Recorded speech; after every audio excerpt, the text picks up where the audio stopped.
நாட்டுக்காக உழைச்சவரும் சரி, வீட்டுக்காக உழைச்சவங்களுக்கும் சரி, 2 பேருக்குமே நன்றி சொல்ற மாரி இன்னைக்கு ஒரே நாள்ல அக்டோபர் 2ஆம் தேதி காந்தி ஜெயந்தி ப்ளஸ் மகாலய அமாவாசையும் வந்திருக்கு.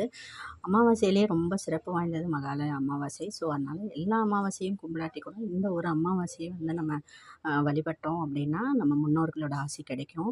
அதனால காலையிலேயே எந்திச்சு கிச்சன் வேலை எல்லாமே முடிச்சுட்டு, நல்லா ஆர்கனைஸ் பண்ணி வச்சுட்டு, நாட்டு காய்கறிகள் எல்லாமே வாங்கி அம்மா அரிஞ்சு வச்சுட்டாங்க. ஸோ, எங்களுக்கெல்லாம் மாவு தோசை ஊத்திட்டு, அம்மாவுக்கு வந்து நான் கோதுமை தோசை ஊத்தி குடுத்துட்டேன். வேணாம் வேணான்னு சொன்னாங்க. இருந்தாலும் ஒரு தோசை சாப்பிட்டா தான் கொஞ்சம் தெம்பா இருக்கும் சமைக்கிறதுக்கு அப்படின்ட்டு, நான் குளிச்சுட்டு வந்து நல்லா பட்டை போட்டுட்டு, பாட்டிக்கும் தாத்தாக்கும் பூ கட்டி வச்சுட்டு, இன்னொரு பாட்டி தாத்தா இல்ல. 4 பேருமே எங்களுக்காக ரொம்ப உழைச்சாங்க, கஷ்டப்பட்டாங்க. அவங்களோட ஆசி கண்டிப்பா எங்களுக்கு கிடைக்கும்.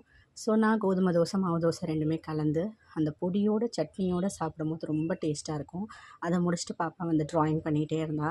அப்படியே மாடிக்கு போய் துணியெல்லாம் காய வச்சுட்டு வந்துட்டேன்.